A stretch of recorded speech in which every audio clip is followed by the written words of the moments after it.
Hey everybody, welcome back. Comp 1113, Unit 2 Signed Integers. This is video number 2. We're going to continue on with 2's complement, talking about 2's complement addition and overflow. And then we're going to introduce a new way to represent signed integers called excess, which is a special case of a more general form of just bias. And after discussing those, we'll move on to another data type called binary coded decimal, or BCD. Last time we had introduced 2's complement. We learned that this is the way that most integers are stored. When you declare something as an int in most programming languages, this is the way that the values will be represented. Of course, they'll vary depending on the number of bits that we're working with, but the algorithm will be the same. I've given you a 2's complement here number just to warm us up. It's an 8-bit 2's complement number, and we want to determine what is this number back in base 10. When we look at this number, we can quickly see that the most significant bit is a 1. This tells us that we are dealing with a negative number.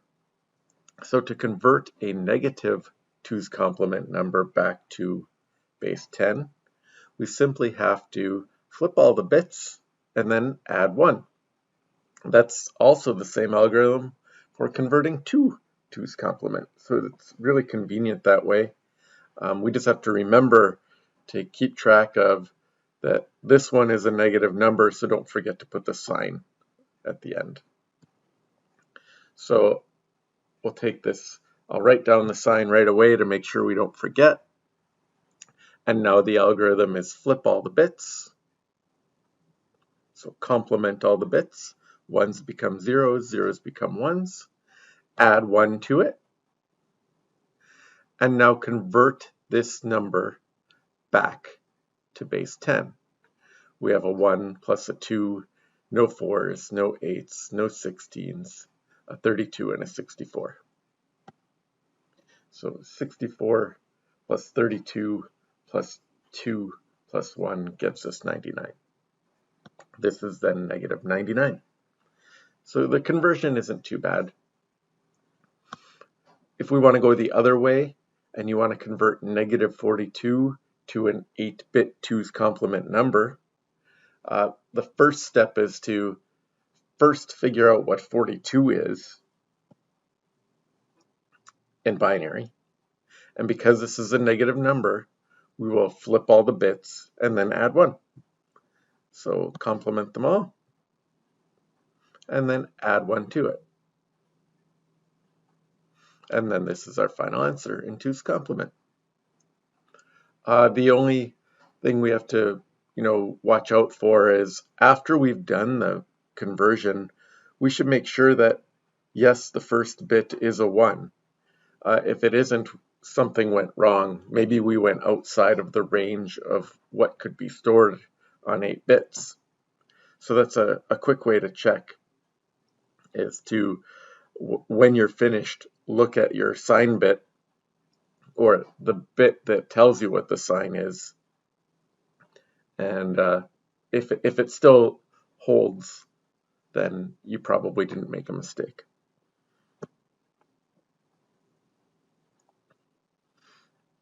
I said that sometimes you can go outside of the range. Back to our chart with 3 bits. I've listed all the 3-bit permutations here, and then converted all of those 3-bit representations from 2's complement back to decimal. You'll see that our range of value on 3 bits goes from -4 to +3. As long as we stay within that range, everything is fine. But if we're trying to represent -5, we'd be in trouble because it won't fit on 3 bits. And we'd also run into trouble if we try to add numbers together and we end up outside of the range. For example, if we added 2 and 3, we'd end up with a sum of 5. Well, we don't have a 5 on 3 bits. So if we added this bit string to this bit string, we won't get the right answer. But if we add ones that do work, if we add 1 plus -4, we will get -3. So in 2's complement, it works, provided that you stay within the range. Now we're going to go outside the range all the time when we're dealing with, only 3 bits. When you go to 8 bits or 16 bits or 32 bits or 64 bits, then you never, you seldomly would fall outside of the max and min value. So it's going to feel like in our examples that we're always messing up, but really 2's complement works great.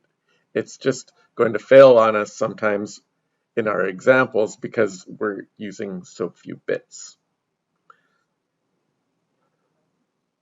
If you add a positive and a negative number in 2's complement, you'll always get a value that fits within the range. In this example, I highlighted 2 and -1. If I add 2 plus -1, my answer I'm expecting to be 1. If I add this string to this string, I end up with this string, which is the correct answer. Maybe I should write that. If I take 2 in 2's complement and I add it to -1 in 2's complement, sorry, I should maybe be writing this.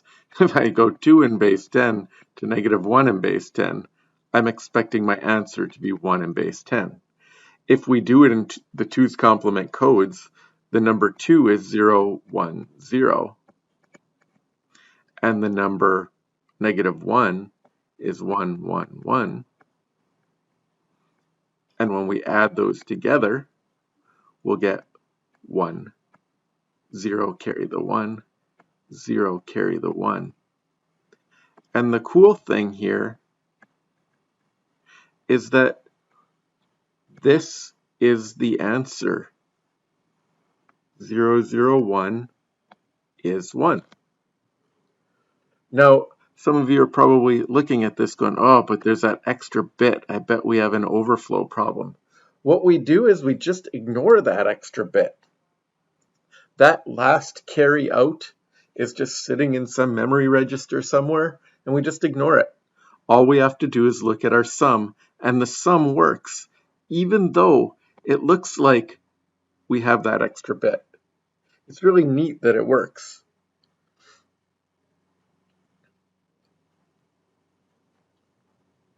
In general rules here, whenever you add a positive and a negative, you'll be fine. You'll get the right result. Even if you get that extra bit, which is so weird. We discussed overflow error before, and we said, well, if you get an extra bit, if you have more bits than you're allowed, then you have an overflow. But in 2's complement, you have an overflow. Well, not necessarily in that situation. You only have an overflow when you go outside the range. So adding positives and negatives are our friends, and it's easy to identify if you're adding a positive and a negative because you just look at the first bits. If I know I'm adding this string to this string, I know I'm going to be fine because one starts with a 0 and the other one starts with a 1.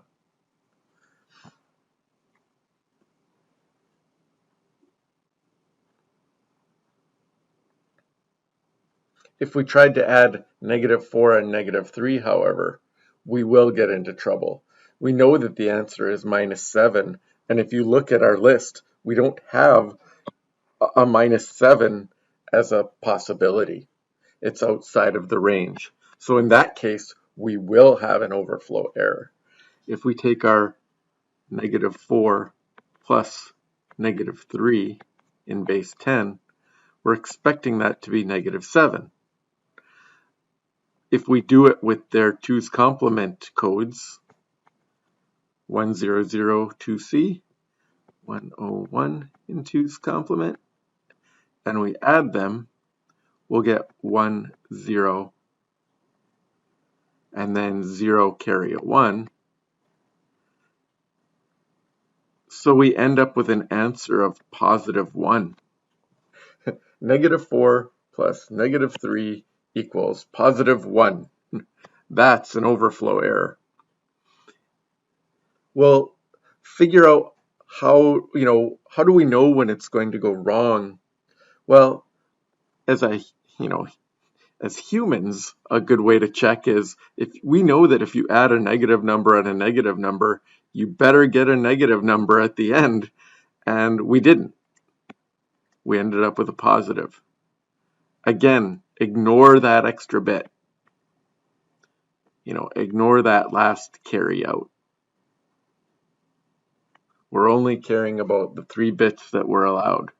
We added a 3-bit number to another 3-bit number. We better get a 3-bit number. The way the machine figures out this error is a little bit different. It doesn't necessarily have a rule for, negative plus negative better equal negative. What it does is it compares what's in memory registers. When it's doing this addition, it's keeping track of your carries. When we add this first column here, it's 0 plus 1, which is 1, carry out 0. 0 plus 0 plus 0 is 0, carry out a 0. And then 0 plus 1 is 0, carry out a 1. In the memory register, it always keeps track of this carry in and carry out.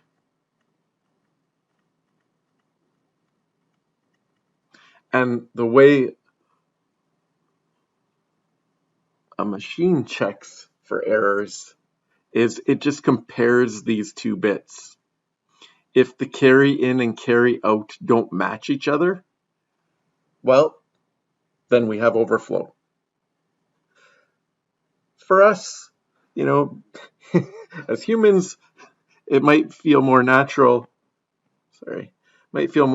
to just say negative plus negative shouldn't equal positive.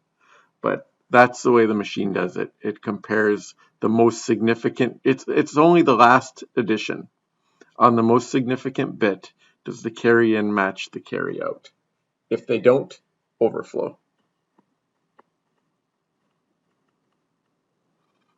We've gone outside of the range. -7 simply doesn't fit on 3 bits. The solution to this would be use more bits.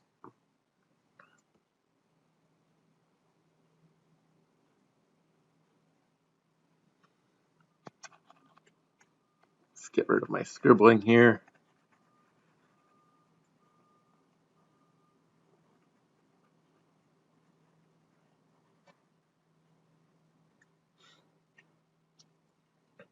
And now I've just written out the rule here. The result will be an error whenever the carry in on the most significant bit differs from the carry out on the most significant bit. But if they're the same, then you know your addition is fine.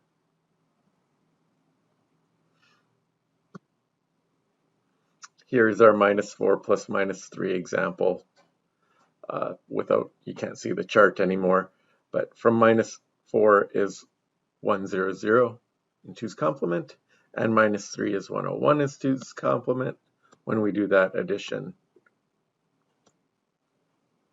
we carry in a 0 on the most significant bit, and we carry out a 1. This answer here we know is incorrect because those don't match. Or we know it doesn't work because negative plus negative shouldn't give us positive. If we take a value like -1 and -3, -1 is 111 in 2's complement on 3 bits. -3 is 101 in 2's complement on 3 bits. When we do this addition, we carry in to the most significant bit a 1, and we carry out a 1. And here's a case where we took a negative number, added a negative number, and we ended up with a negative number. I know it's good. If you're not sure, convert this 100 from 3-bit 2's complement back to base 10, and you better get -4. So be careful with these problems. Just because you have an extra, a 1 in your carryout, that isn't the reason for overflow in 2's complement. In 2's complement, overflow means going outside of the range. It doesn't mean getting an extra bit necessarily. So just be careful of that. It's something that I know students get tripped up on.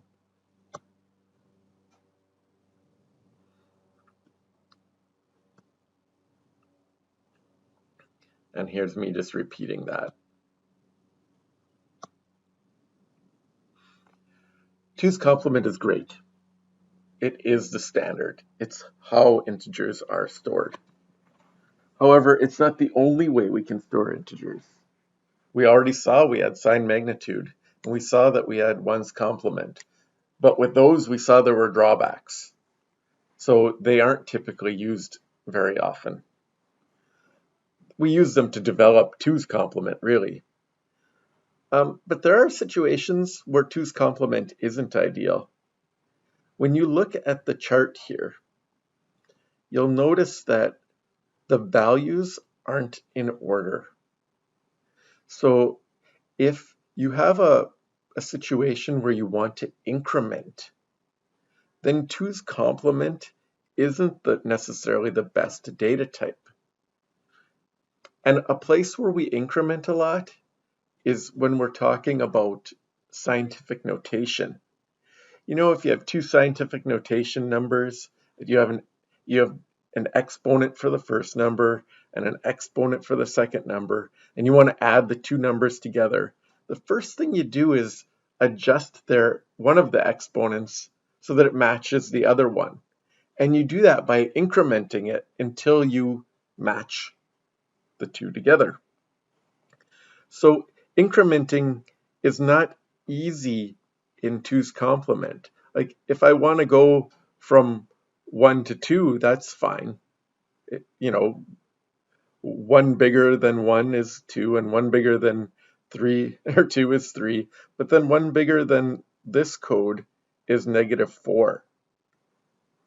So the order of this is weird. It would be nice if we could just swap it around. Let's put the negatives up here and the positives down here. I mean, we're just inventing another way to do the coding scheme. Basically, convert to 2's complement and then flip everything around. So here's the flip.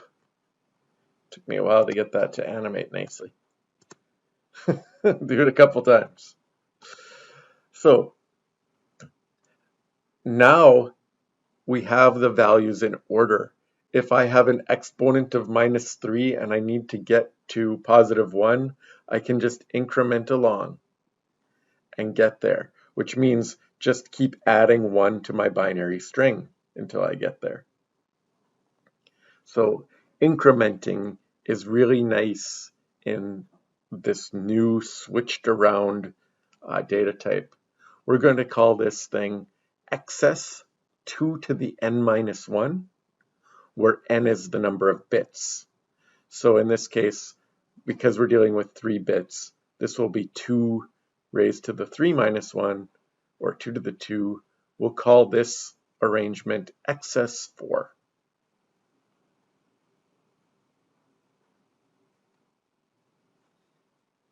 And we'll have excess for any number of bits then. On 4 bits, 5 bits, 6 bits. We'll just keep changing this based on powers of 2 to the n-1. The beauty of this was that incrementing is easy. The downside of it is math breaks. We finally had math working in 2's complement, where we could add 2 of them together and get the right answer. But once we swap this around, it doesn't work anymore, sadly. Another thing that we are going to have to get used to is in excess, we've now broken one of the rules that we came up with earlier, that our negative numbers used to always start with 1, but in excess, the negative numbers always start with 0, and the positive numbers always start with 1. So that's going to be a weird thing to get used to if you finally just got it down that 0 meant positive and 1 meant negative. Now, that isn't always the case. In our new number system, our negative numbers start with 0, which is in some ways nice because of this order.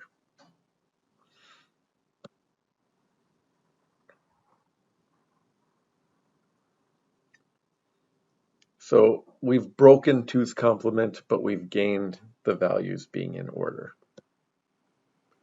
We should learn how to convert to and from an excess representation. If I'm going to use 8 bits, then 2 to the 8 minus 1 is 2 to the 7th, and 2 to the 7th is 128.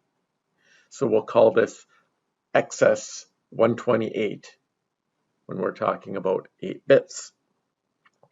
I'm looking at a number here, and I know it's a negative number because it starts with a 0, which is that definitely will take some getting used to.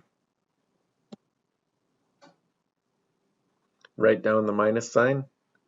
Now, the one way to convert these excess numbers is we basically just switched the first bit of a 2's complement number. So this excess 128 number is equivalent to a 2's complement number where all I have to do is change this first bit. So I'm currently looking at an excess number, and now I just converted it to 2's complement because I'm good at 2's complement. To convert from excess to 2's complement, you just change the first bit.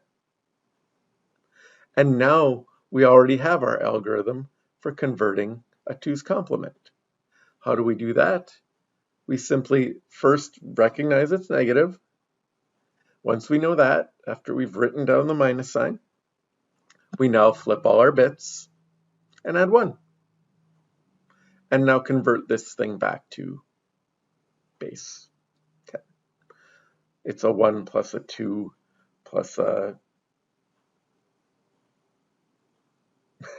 1, 2, 4, 8, 16, 32, 64. So it's 64 plus 32 plus 2 plus 1. Gives us 99 again.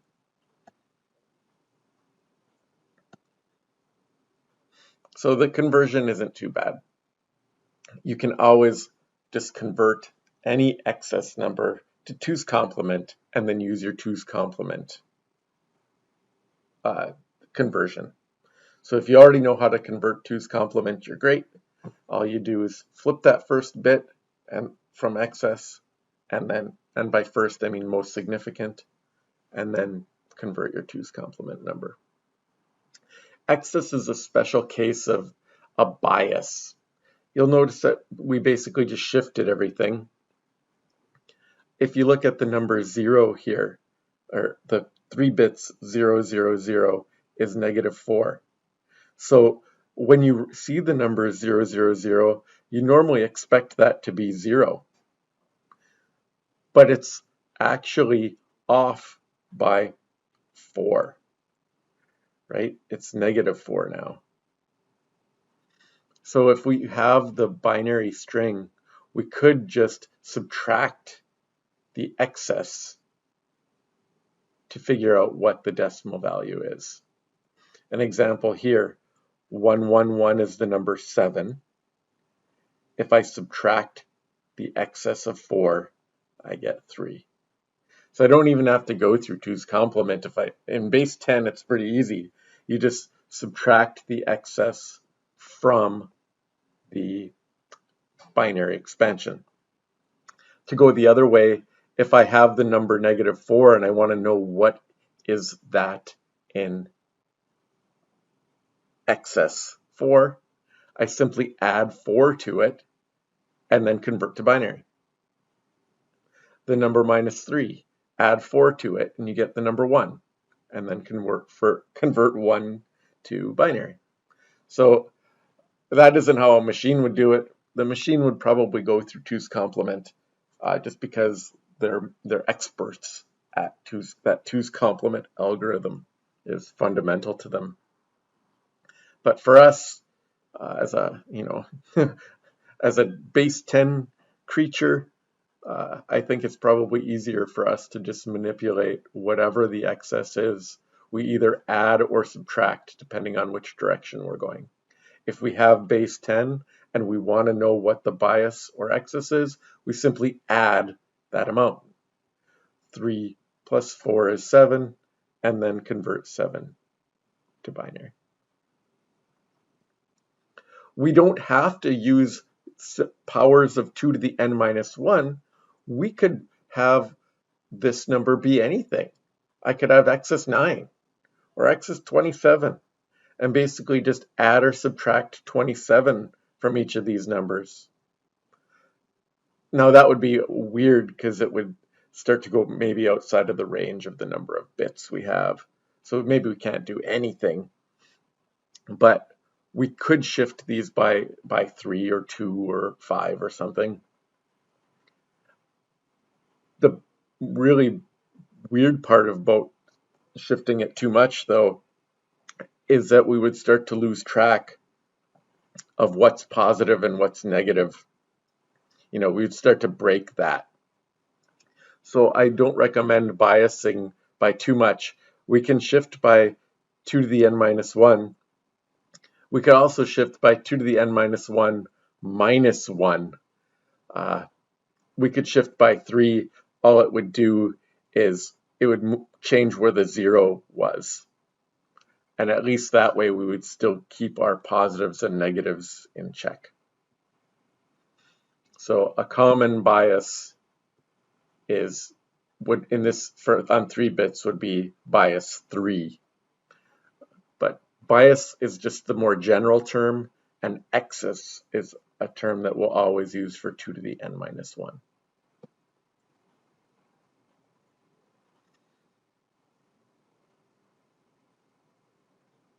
I have already gone through this part. If I wanted to convert this negative 3 to bias 4, I would just bias it by adding 4. I'd get the number 1 and convert 1 to binary. Going the other way, if I had this string here and I wanted to convert it back to decimal, I would just look at this. It's the number 1. I would subtract the bias of 4 and I get minus 3. We'll do some examples.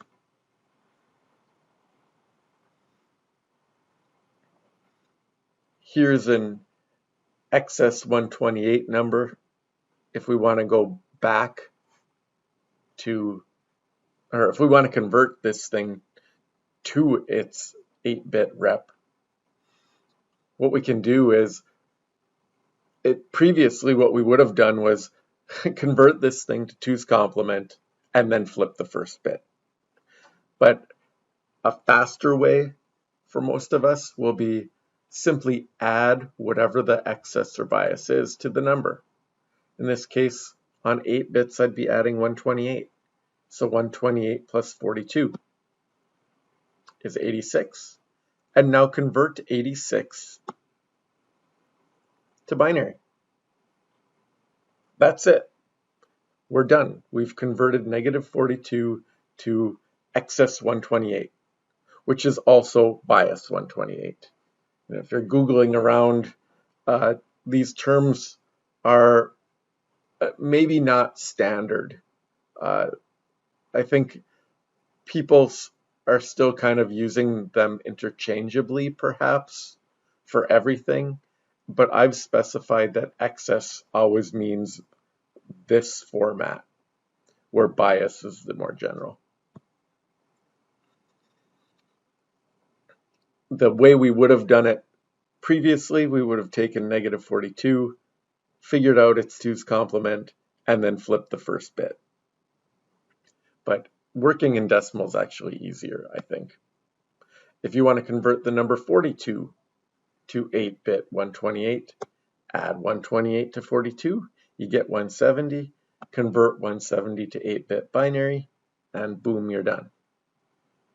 Alternatively, convert 42 to 2's complement, and then flip the first bit. For the positive ones, that might actually be easier, because 42 in 2's complement is the same as 42 in binary, and then you just change the first bit. So I guess whatever, algorithm is easier for you, that's what you'll do. If you want to bias 127, I think you're better off to work with decimal here. Take your negative 42, add 127, convert to binary. It's a little trickier from 2's complement because bias 127 is off by 1. So you calculate your 2's complement number, you flip the first bit, and then you'd have to subtract 1. So that's a little awkward, I'd say. For positive 42, add 127, get 169, convert 169 to binary, and you're done. Alternatively, convert 42 to 2's complement, then flip the first bit, and then subtract 1. And I don't really like that. We often will use this bias 127. We'll see why. I'm not just teaching you bias 127 here for the fun of it. Bias 127 is actually how exponents are stored when you declare something as a float or a double. It's actually as a float. So we're going to use this bias 127 in the next unit a lot. So the sooner we get comfortable converting to and from bias 127, the better off we'll be. I was talking about going outside of the ranges of those various number representations, and that's how we end up with overflows. I thought we could sort of summarize them. We did the 3-bit representation of these things. For an unsigned number on 3 bits, we can only represent from 0 up to 7. Inside magnitude, it went from -3 up to +3. Remember, there were 2 zeros in there. 1's complement was the same. It had 2 zeros, so its range was -3 to +3. In 2's complement, we gained an extra negative because we lost one of the zeros. There's only 1 zero in 2's complement. It's basically, the 0 is positive 0 in 2's complement. And then excess will have the same range as 2's complement because all we're doing is flipping the first bit. So if you can convert to 2's complement, you can convert to excess because it will always work for both. On 8 bits, the ranges get quite a bit bigger. 0 to 255, -127 to +127, -128 to +127 for 2's complement, and -128 to +127. So you don't get to store very big integers if you only have 8 bits. But luckily, it grows exponentially as you gain bits. So you don't need that many bits to store fairly big integers. The general rule for n bits, we can rewrite each one of these. For example, the range for 2's complement is -2 to the n minus 1 up to 2 to the n minus 1 minus 1. So if we did something like 16 bits, we'd have 2 to the 15th there. which is 32,768. So on 16 bits, we'd go from negative 32,768 up to positive 32,767, which is a fairly big range for integers. And if you went to, 32 bits, then you start to get, you'd rarely go outside of that. And, you could go to 64 bits if needed. We were talking about that issue of truncation error in one of the lectures where we said we had difficulties storing decimal numbers, in particular the fractional parts, particularly if they started to do weird things like repeating. We saw like a number like 0.6 in base 10 ends up being a repeating binary number. And when we store a repeating binary number, at some point we truncate. Well, one way we could fix that is maybe instead of converting to binary the traditional way, we could just convert each digit of our number to a binary code. This is called BCD.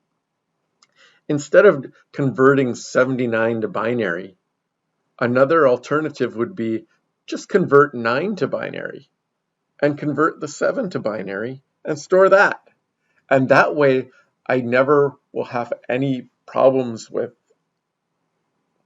repeating decimals. A number like 0.6, I would just store the 6. And then it would be stored exactly. I would just know it's 0.6.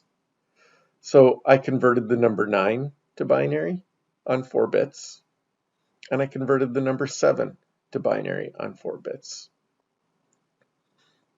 It's pretty slick. The downside of storing numbers that way is that math doesn't work very efficiently. If I want to add two BCD numbers together, it's not that easy to do. But I at least am assured that I'm storing 79 perfectly. I'm never rounding it or truncating. The number 79 is a 7 and a 9. Oftentimes, we'll use, we need at least 4 bits to store numbers as high as 9. If we use 3 bits, the biggest number we can store is a 7. So that's why we have 4 bits there. Oftentimes, we will use 8 bits for each digit just because the architecture of your computer is designed in such a way that it's expecting everything to be bytes. So even though you're wasting memory and maybe wasting space, it still might be faster just because everything is used to working as 8 bits at a time. Here's the number 839 in base 10. If I want to write that in BCD, I can write it in 4 bits. 4 bits for the 9, 4 bits for the 3, 4 bits for the 8. That's called packed BCD.